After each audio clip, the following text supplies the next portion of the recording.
এলাকার মুসলমান যুবক, পর্দার অন্তরালের মা ও বৃদ্ধ বাবাজিরা গো,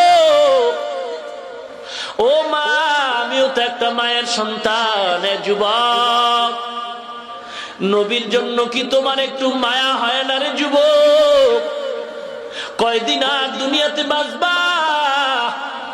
এই মাহফিল জীবনের শেষ হয়ে যেতে পারে রে যুবক। কত যুবক হঠাৎ করে মরে গেছে, বিদায় নেওয়ার টাইম পায় নাই। ও যুবক, আল্লাহর গোলাম, কি নিয়ে কবরে রওনা দিছ রে ভাই? আমরা রসুলের আদর্শের কারণে ধ্বংস হয়ে যাই নাই কেন? রসুলের আদর্শের দাড়ি রাখো না, নামাজ পড়ো না রে যুবক ভাই। তোমার মতো যুবক দাড়িওয়ালা নামাজি স্কুলে পড়ে, কলেজে পড়ে, অভাব নাই। তোমার মতো যুবক দাড়িওয়ালা আরে আবার পুলিশ, বিডিআর, চাকরিজীবী, ব্যবসায়ী, শ্রমিক আছে, অভাব নাই। ড্রাইভারি করে, কৃষি কাজ করে, অভাব নাই। ও যুবক, আল্লাহর গোলাম, ও এলাকার মুসলমান মা বোনেরা, মনটা কি চায় না তুমি একজন আলেমের মা হও? এ যুবক, আল্লাহর গোলাম, মনটা কি চায় না তুমি একজন আলেমের মা হও? ঈদের 3 দিন আগে সন্তান ঢাকা থেকে মোবাইল করবে, 3 দিন আগে ডাক দিয়ে মাকে কয়, মা গো, ঈদের 3 দিন বাকি আছে গো মা, ও মা, ঈদের 3 দিন বাকি। আব্বা ঈদের বাজার করছে নাকি? মা বলে না না না। সন্তান বলে, মা, আব্বাকে বলো ঈদের বাজার করা লাগবে না, আমি 6 মাস পরে আমি ছুটি পেয়েছি ঈদের, আমি ঈদের বাজার নিয়ে বাড়ি আসবো আগের রাত। মা, আমার বাবারে জানায় দাও, আমার বাবারে জানায় দাও, আমার বাবা যেন ঈদের বাজার না করে, আমি ঢাকা থেকে ঈদের বাজার নিয়ে আসবো। মা কত খুশি, স্বামীরে ডাক দিয়ে শুনছো, তোমার সন্তান ঈদের বাজার নিয়ে আসবে আগের রাত, তোমারে বলছি ঈদের বাজার করবা না।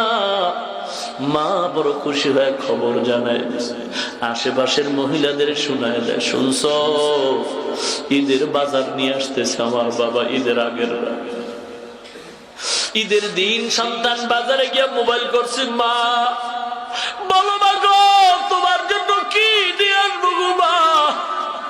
বলো মা, তোমার জন্য কি আনবো? মা ডাক দিয়ে কয়, ও সন্তান, আমার জন্য কিছু আনা লাগবে না রে বাবা, তোর আব্বার জন্য যা পারো তুই নিয়ে আয়। তোর বাবার যদি যা বলে করো, তোর বাবার যা পারো নাও। আমি মা, আমি কিছু চাই না, আমি চাই তুই আইসা একটা মা বইলা ডাক দিবি, আমি খুশি হই। সন্তান, তোর বাবার জন্য জামা কাপড় যা পারো নিয়ে, তোর বাবার বড় কষ্ট, তোর বাবার জন্য তুই যা পারো নিয়ে রে সন্তান। আমি মায়ের কিছু লাগবে না, আমি মা চাই তুই আইসা একটা মা কয়ে ডাক। কারণ তুই জানো না রে বাবা, কত রাত্র তোর মা ঘুমাইতে পারে নাই, তোর মায়ায় পইরা কত রাত্র তোর মা ঘুমায় না, তোর চিন্তায় খানাও খায় না রে বাবা। আয় আয় বাবা, আয় তাড়াতাড়ি আয়, আমি মা তোর জন্য পাগল পথে দিয়ে তাকায় আছি রে বাবা। এই ময়দানে অনেকে আছো, মা নাই, বাবা নাই, অন্ধকার কবর থেকে দোয়ার আবদার জানায়, ও সন্তান, এই শীতের মধ্যে কত ল্যাপ কম্বল গায়ে দিয়ে ঘুমাও, একবারও কি তাকায় দেখছো? মা বাবার কবরে একটা বালিশ নাই, বিছানা নাই, কত কষ্ট করে তোদের লালন পালন করেছে মা বাবা। ওই মা বাবার জন্য কি একটু দয়া হয় না রে সন্তান? অহংকারী করো রে বাবা।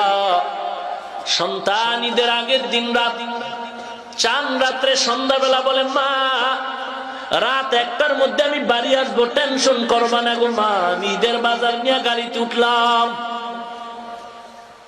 মা বড় খুশি, আমার বাবা ঈদের বাজার নিয়ে আসতেছে। মা ঘুমায় না, আনন্দে আত্মহারা। ছেলের বাবারে খানা দিয়া বাবারে ঘুম পড়ায় দিছে, স্বামী ঘুমাও। মা ঘুমায় না, মা স্বামীর কিনারায় বৈশা বৈশা বাতি জ্বালায় ঘড়ির দিকে তাকায় আছে। 10টা বাজে গেছে, 11টা বাজবে, 12টা 1টা, আমার সন্তান দরজায় এসে মা বলে ডাকবে। মা পথের দিকে কান সজাগ করে বসে আছে, কখন সন্তান মা বলে ডাকবে, মা খানাও খায় না, বাবার সাথে একত্রে খাও। মা আজকে বালিশে শোয়, কেমন যেন মায়ের ঘুম আসে না, ভালো লাগে না। মা বারবার ঘড়ির দিকে তাকায়, 1টা বাজলে সন্তান আসবে, কিন্তু না না, আধা ঘন্টা বাকি আছে, 1টা বাজার, মা বসে আছে, সন্তান এসে ডাকবে না। 1টা বেজে গেছে, সন্তানের ডাক নাই। মা অপেক্ষা করে, দেখি সন্তান একটু যানজট হতে পারে, আসতে দেরিও হতে পারে। মা আধা ঘন্টা বসে অপেক্ষা করলো, 1:30 বেজে গেল, খবর নেই। ঘড়ির কাঁটা ঘুরা যখন 2টার কাঁটায় চলে গেল, খবর নেই। মা এখন মনটা জানি কেমন কেমন লাগতেছে, মা অস্থির অস্থির ভাব। ঘড়ির কাঁটা ঘুরে ঘুরে যখন 3টার কাছে চলে গেছে, মা আর সহ্য করতে না পেরে ধাক্কা দিয়ে বলে, স্বামী উঠো, আর দেরি করো না, তাড়াতাড়ি আমার বাবার একটু মোবাইল করো, এখনো কেন আসলো না, 2 ঘন্টা হয়ে গেল। বাবাই বারবার কল দেয়, রিং হয়, রিসিভ হয় না, বারবার কেটে যায়, আবার দেয়, রিসিভ হয় না, কেটে যায়। বাবা বারবার কল করতেছে, রিসিভ হয় না, কেটে যায় কেটে যায়। বাবাও এখন অস্থির হয়ে গেল, মা অস্থির। বাবা ঈদের বাজার নিয়ে আসবে, ও মুসলমান যার মা নাই সে বোঝে মা কেমন রত্ন, কেমন রত্ন রে বাবা। ও নবীর উম্মত, ও নবীর উম্মত, কপাল পরা হয়ে গেছে রে। ওই মা বাবারে কবরে রেখে গুনাহ করে মা বাবারে কষ্ট দাও। বাবায় মোবাইল করে, ধরে না ধরে না, হঠাৎ করে স্ত্রী কয় আবার দাও, আবার দাও। আবার যখন বাবা কল করলো, হঠাৎ করে রিসিভ হয়ে গেল। বাবাই কেমন যেন একটু খুশির ঠেলায় কয়, কে বাবাই, কই কই। মোবাইল কানে লাগায় দেখে অচেনা কণ্ঠের আওয়াজ। বাবা ডাক দিয়ে কয়, কে তুমি? বলে, তুমি কে, মোবাইল করছো? বলে, মোবাইল ওয়ালার দাও, আমি মোবাইল ওয়ালার বাবা।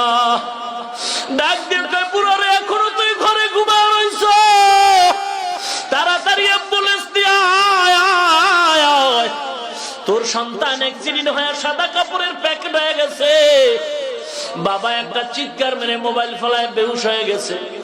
মা একটা চিৎকার মেরে দরজা ভেদ করে বাইরে লাফ দিয়ে কয়, তোরা কই? আমার বাবা ঈদের বাজার নিয়ে আসতেছে, আয় আয়, আমি আগে আনতে যাই।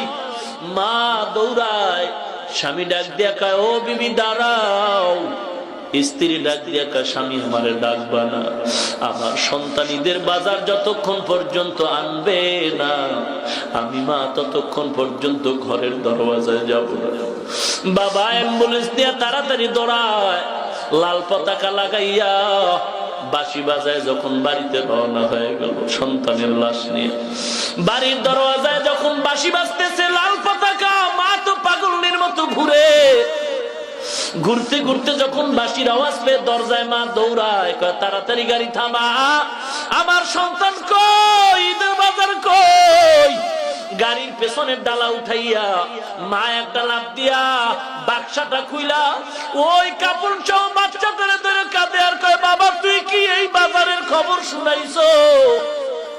বাবা ঈদের বাজার কই? এই নাকি আমার ঈদের বাজার, এই নাকি ঈদের বাজার, এই নাকি ঈদের বাজারের খবর শুনাইছো? মা লাশটা নিয়ে কাঁদে আর কয়, দেখ আমার বাবার ঈদের বাজার। মা এমন পাগল, বেহুশ হয় বেহুশ হয়। আজ পর্যন্ত সন্তানের মা পাগলের মতো ঘুরে, কোন ডাক্তার মাকে আর সুস্থ করতে পারে না। ও এলাকার মুসলমান, ও মা, ও বৃদ্ধ বাবাজিরা, ও পর্দার আড়ালের মা বোনেরা, আল্লাহর কাছে কান্নাকাটি করো, চোখের পানির বড় দাম, বড় দাম। কিয়ামতের ময়দানে জাহান্নাম আসবে গুনাহগারদের তালাশ করার জন্য। আল্লাহ পাক বলবে, একটু পানি ছিটায় দাও, পানি ছিটায় দাও। যখন পানি ছিটায় দিবে, জাহান্নাম পেছনে দৌড়াতে থাকবে। কিসের পানি? এটা কি কুদরতের? বলে না না, গুনাহগার বান্দার চোখের পানি। তখন ওখানে কাজে লাগে। ও নবীর উম্মত, আল্লাহর নবী বলেন জাহান্নামের ভয়ে, কবরের আযাবের ভয়, এক ফোঁটা চোখের পানি যদি বের হয় আমার আল্লাহ তার উপরে জাহান্নামের আগুন হারাম করে দিবে। ও মুসলমান, সবাই তো মারা যায়, আমিও মরবো, আপনিও মরবেন, কি নিয়ে কবরে যাইতেছে? নবীর আদর্শটা আজকে থেকে তওবা করে ওয়াদা করেন, রাসূলের সুন্নাত ছাড়বেন না। কারণ আমার নবী বলেন ওই উম্মত জান্নাত পাবে না যে আমারে মানে না। সাহাবায়ে কেরাম বললেন কারা মানে না? নবী বললেন যারা আমাকে আমার আনুগত্য করে না, সুন্নাত মানে না, তারা মানে না। ও মুসলমান, যারা সুন্নাত মানে, তারা নবী মানে, তারা জান্নাত পাবে। ওয়াদা করো, দাঁড়িয়ে আর কাটবা না, নামাজ ছাড়বা না, ঘরের মধ্যে কোরআনের আওয়াজ জারি করে দাও।